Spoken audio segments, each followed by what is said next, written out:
রাসূলুল্লাহ সাল্লাল্লাহু আলাইহি সাল্লাম ইন্তেকাল করবে যে দিনগুলাতে নবীজি ইন্তেকালের প্রহর গুনছে, মারা যাবেন, ইন্তেকাল করবেন,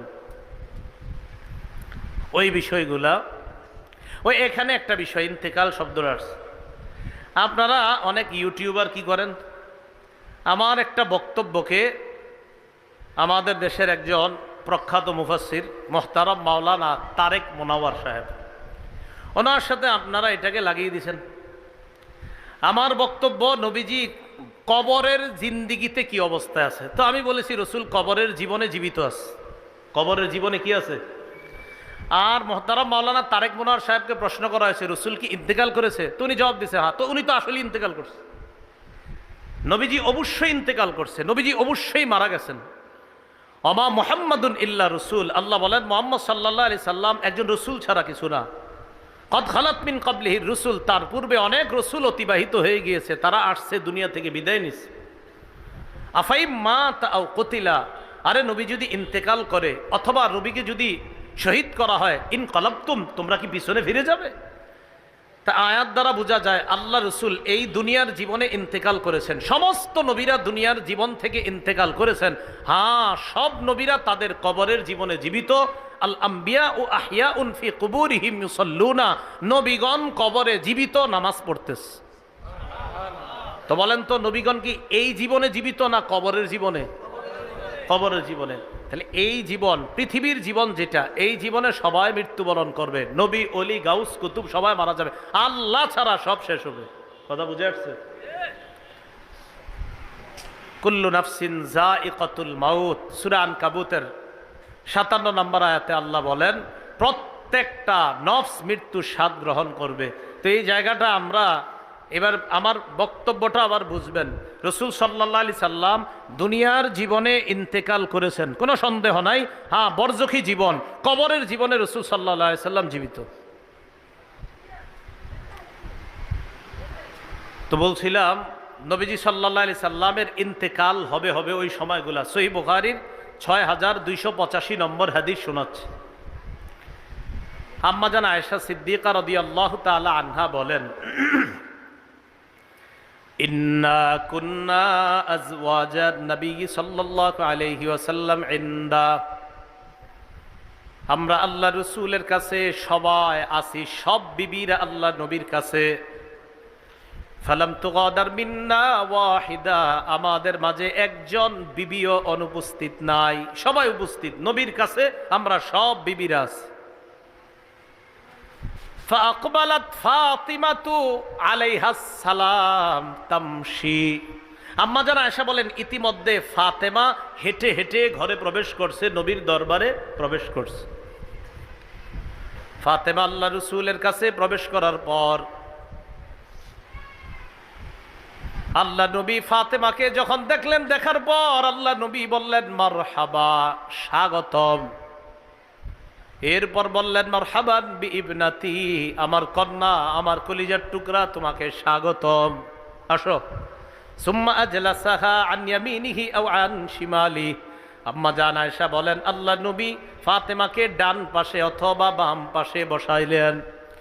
ফাতেমাকে নবীজি ডান পাশে অথবা বাম পাশে বসাইলেন, মেয়েরে স্বাগত জানায়া ডানে অথবা বামে বসাইলেন। বসানোর পর হাদিসটা মন দিয়ে শোনেন, ফাসাররাহান নবী সাল্লাল্লাহু আলাইহি ওয়াসাল্লাম, নবীজি ফাতেমাকে কানে কানে গোপনে কি বলছে, কথা বলছে।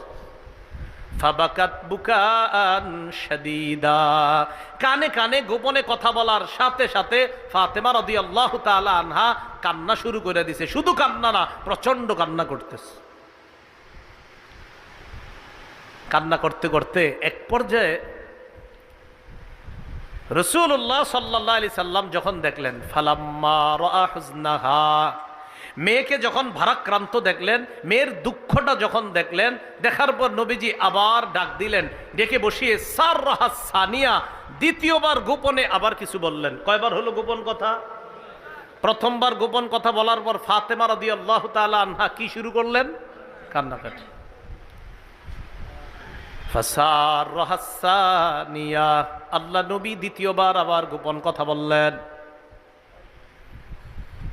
দ্বিতীয়বার গোপন কথা বলার পর আম্মা জান আয়েশা বলেন ফাইদা হিয়া তাদহাকু, আমি তাকায় দেখলাম ফাতেমা হাসা শুরু করছে। এবার কি করে? হাসে। প্রথমবার গোপনে কিছু একটা বললেন, ফাতেমা কান্না করলেন। দ্বিতীয়বার গোপনে কিছু একটা বললেন, ফাতেমা হাসা শুরু করছে। তো ফাতেমা রাদিয়াল্লাহু তাআলা আনহা যখন এখান থেকে উঠে আসছে, আমি ফাতেমা রাদিয়াল্লাহু তাআলা আনহাকে জিজ্ঞাসা করলাম, রাসূলুল্লাহ সাল্লাল্লাহু আলাইহি সাল্লাম আপনাকে গোপনে কি বলছে? প্রথমে গোপনে কিছু একটা বলছে, ওয়ান্তি তাবকিনা, আপনি কান্না করলেন। এরপরে আপনাকে কি জানি একটা বলছে, এরপর বলার পর আপনি হাসলেন। আমাকে কি একটু ব্যাপারটা বলা যাবে? ফাতেমা রাদিয়াল্লাহু তাআলা আনহা জবাব দিলেন, মা কুনতু লিউফশিয়া আলা রাসূলিল্লাহি সাল্লাল্লাহু আলাইহি ওয়াসাল্লাম, আমি আল্লাহর নবীর এই গোপন কথা আপনাকে বলতে পারবো না। তাহলে কথাটা বলতে পারবো না জানায়া দিলেন। ফালাম্মা তুওয়াফিয়া রাসূলুল্লাহি সাল্লাল্লাহু আলাইহি ওয়াসাল্লাম, আল্লাহ নবী যখন ইন্তেকাল করলেন, দুনিয়া থেকে বিদায় নিলেন, বিদায় নেওয়ার পর আম্মা জান আয়েশা বলেন, আমি ফাতেমাকে বললাম, ফাতেমা আযামতু আলাইকি, ফাতেমা আমি আপনাকে শপথ দিয়ে বলতেছি, মেহেরবানি করে আমাকে বলেন আল্লাহ নবী গোপনে আপনাকে কি বলছেন। যেই কথাটা বলার পর প্রথমে আপনি কান্না করলেন, আবার আপনাকে গোপনে কিছু একটা বলার পর আপনি হাসলেন, আমি ব্যাপারটা জানতে চাই। ফাতেমা রাদিয়াল্লাহু তাআলা আনহা জবাব দিলেন, আম্মাল আন ফানাআম, হ্যাঁ এখন ঠিক আছে। কি বললেন? বলেন এখন। এখন ঠিক আছে। এখন ঠিক আছে মানে হ্যাঁ এখন বলতে পারি। তাহলে রসুল যতদিন জীবিত ছিলেন, ফাতেমা রাদিয়াল্লাহু তাআলা আনহা বললেন, আমি গোপন কথা আপনাকে বলতে পারবো না। রসুল ইন্তেকাল করার পর ফাতেমা রাদিয়াল্লাহু তাআলা আনহা আম্মাজান আয়েশা সিদ্দিকাকে বললেন, হ্যাঁ এখন আপনাকে বলতে পারি। তো বলেন কি কথা?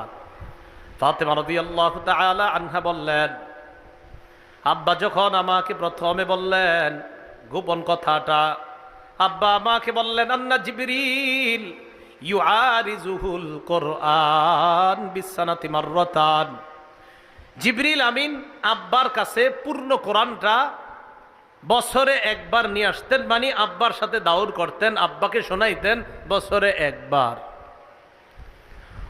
ইন্নাহু কদ আরাজাহু মাররাতাইন, আব্বা বলছেন যে বছরে একবার কোরআন নিয়ে আসতেন, কিন্তু এবার দুইবার কোরআন নিয়ে আসছে।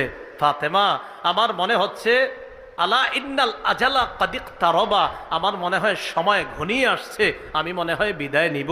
আব্বা যখন এটা বলছে, বলার সাথে সাথে আমি কান্না করা শুরু করছি। হাসলেন কেন? এরপর আব্বা আমাকে কানে কানে বলছেন, আমা তারদাইনা আন তাকুনি সাইয়্যিদাতা নিসাই আহলিল জান্নাহ আও নিসাআ হাদিহিল উম্মাহ। এরপর আব্বা আমাকে বললেন, আমা তারদাইনা, ফাতেমা তুমি কি এতে সন্তুষ্ট না? আন তাকুনি সাইয়্যিদাতা নিসাই আহলিল জান্নাহ আও সাইয়্যিদাতা নিসাই হাদিহিল উম্মাহ। এরপর আব্বা আমাকে বললেন, ফাতেমা এতে কি তুমি সন্তুষ্ট না? তুমি হবা জান্নাতে রমণীদের সর্দারনি। আব্বা যখন আমাকে এই কথাটা বলছে, তখন আমি হেসে দিলাম। প্রথমে বলছে আব্বা ইন্তেকালের সংবাদটা, আরেকটা বলছে আব্বা যে ইন্তেকালের সংবাদটা এইভাবে বলছে, মা আমার মনে হয় সময় বেশি নাই, ঘনিয়ে আসছে। ফাতেমাকে দুইটা গুরুত্বপূর্ণ কথা বলছে নবী। এক নাম্বার বললেন ফাতেমাকে, মা ইত্তাকিল্লাহ, আল্লাহকে ভয় করো, ওয়াসবিরি, ধৈর্য ধারণ করে থাইকো, সুন্দরভাবে দুনিয়াতে থাকবা, আল্লাহকে ভয় করবা, আমি মনে হয় আর বেশি দিন থাকবো না। এটা শুনে আমি কান্না করলাম। আর যখন বলছে আমি হব জান্নাতের রমণীদের সর্দার, এটা শুনে আমি হেসে দেওয়া শুরু করলাম।